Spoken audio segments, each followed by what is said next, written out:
All right, we all want to sound good in a mix, but sometimes we dial in our sounds at home, and then when we get to where we're going to play, it just sounds completely different.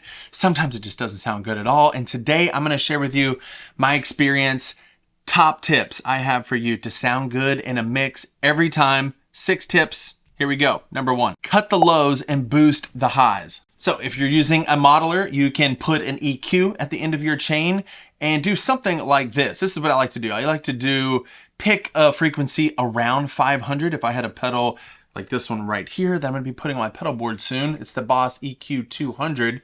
I would do this like tilt here at around 500, take down just about 2 dB the lower frequencies below 500, and around that same frequency, 500 or 600, then you could boost about 2 decibels. And what I have found is it brings so much clarity to your tone, especially in a mix. Here's the thing. We usually grab our guitar, we're dialing in things with our headphones or in a room, and we want that guitar to sound good on all the frequencies, and it does. And if you're playing a solo gig, that's not what we're talking about today. You do want that low end, but when you're in a mix, if you are too muddy, you will not stand out in the mix. So take this little tip from me, cut the lows, boost the highs around 500 hertz, boost it about 2 decibels, take anything below that down about 2 decibels, play around with it, but I'm telling you, it's gonna make it just sound more mix ready. Number 2, and this is a huge one I see a lot of people make. I've made the mistake myself. I even know better, and sometimes I still do this,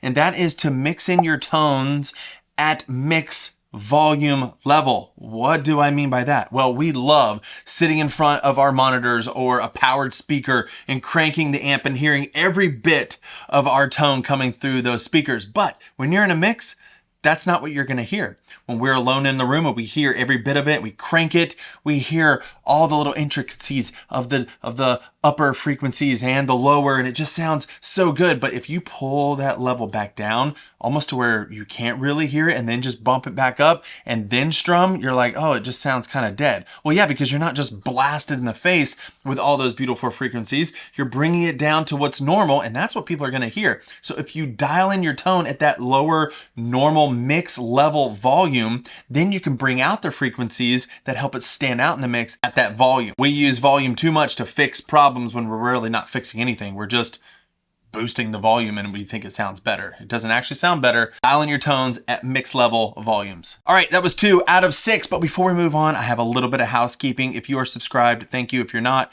become subscribed and join the community.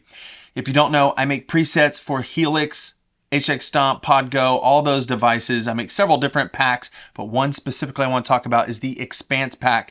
If you don't know, it's an ever-growing collection of presets. I'm not here to sell it to you. I'm here to tell you who already own it. Since you bought it, you've become a member, right? You're a member, you get free updates for life.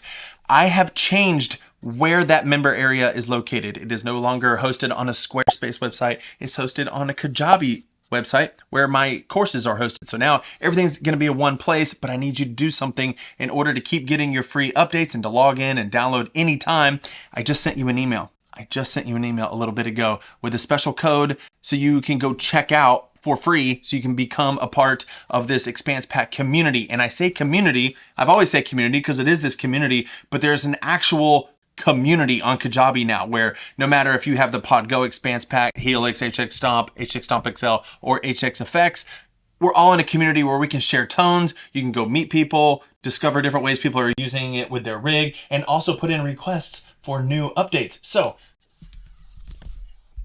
yes, that's true.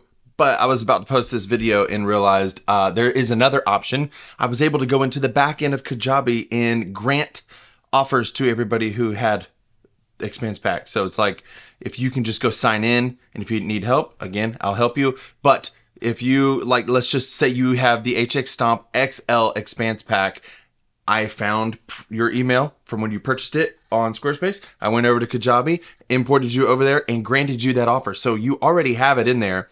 You just might need help logging in, or you can just follow the instructions to log in. But if you're not an Expanse Pack member, you should become one because it's awesome. You pay once, you get free updates for life, and I take care of you just like I'm taking care of these people now. Go check your email. Appreciate it. Number 3, remember that reverb disappears. I said it, reverb disappears. I made a video about this a while ago because I saw someone else make a video about this. I tested it for myself, and it's so true. when we are alone in our rooms, in our studios with our headphones and we add reverb, that reverb can build up pretty quickly. But I have noticed that when you put in a healthy amount of reverb, when you're by yourself in your room and then you get to the venue, a lot of times that reverb is just non-existent. I've even talked to front of house engineers, sound engineers. Sometimes they have to put their own reverb on the guitar because the guitar player's like, oh, I don't like that much reverb. I have plenty of reverb. But then in the mix, the reverb literally disappears and it sounds dry, bare bones. So don't be afraid to add reverb. It's not like we're adding reverb to a vocal where you just want to bring it up so you can hear it and back off a little bit. No, our guitars need to sound smooth, ambient, especially in this worship genre. Like if you're playing another genre, don't listen to what I'm saying, but on this channel, we talk about worship tone, delays, reverb, wet effects. A lot of times in isolation, it can sound like we have a lot, but that stuff tends to disappear in a live mix. Now, every room is different. Maybe you play in a gymnasium where there are reflections all over the place and you really need to control your reverb. And there are tips for dialing in reverb heavily and still retaining your tone, like utilizing pre-delay. I have plenty of videos on this channel about that. The point is, don't be afraid to crank your wet effects, especially reverb. All right, number 5, utilize subtle compression to even out your dynamics as you play. The last thing you want is to play super quiet and the sound guy boost you up and then strum a big chord, and then they have to pull you back down. He's trying to find the middle ground, where if you could just use your compression on your end, he wouldn't have to do all that. He wouldn't have to fight you. Now, every sound engineer is going to add some sort of compression to everything, but I'm talking about that initial controlling your dynamics the way that you want. You be in control of that. Don't be afraid to add some subtle compression and dial it in according to how you play. Because the last thing you want is for your tone to be squashed at the soundboard and then nobody can hear you anyways. Did I say number 5? We were only on number 4. This is number 5. Play less notes. Play less notes. With worship guitar, if you have dialed in your wet effects appropriately, you have a healthy amount of reverb and delay and your tone is sounding nice and full, then you don't want to muddy up that tone by strumming your electric guitar like you would an acoustic guitar. A lot of people, when they come from playing acoustic and they start playing electric, they start playing their electric guitar like it's an acoustic guitar, and they don't respond the same way. With electric guitar, you can get away with playing less, but very intentional notes. So instead of strumming cowboy chords, try picking some triads or even dyads to add to the chord that everybody's playing, but in a tasteful way that you can actually hear. All right, number 6, and this one's really important and it's been meaningful for me over the years, and that is to communicate with your front of house, communicate with the audio engineer, the sound tech, and build that relationship with them. Bring them coffee, be friends with them, have a conversation with them. You guys want to work together to produce the best sound, but yet a lot of ministries, there's always this tension or a fight going on between the two. You have someone on stage acting like a diva. I need this, shouting out commands. You have a sound guy who's like, well, I'm in control of you. I'm just going to pull you down in the mix anyways. It's not even going to matter. And instead of working together, there's always this fight, but it doesn't need to be there. So you as the musician who's on stage, work with your front of house guy. Say, hey, be humble about it. What are you having to do to my tone to get it to sound good today? I would love to correct as much of that as I can so that you can just love my tone when you get there. Hey, are you having to cut the mids? Are you having to boost the mids? Can you hear me? Is it too boomy? Is it too trebly?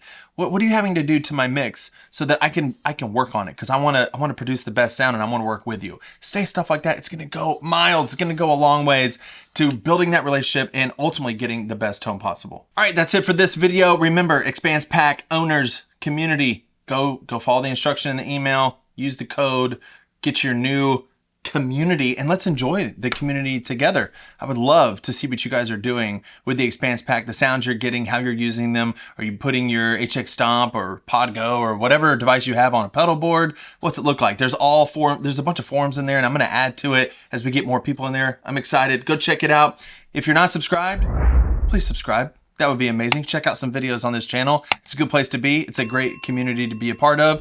If you are interested in the Expanse Pack, go check it out. Like I said, it's a great deal. You pay once and you get updates for free for life. So go enjoy that. Thank you guys for watching. Hope this video was helpful. If it was, please share. That way more people can have these tips so they can sound good when they play live. I'd appreciate it. Goodbye.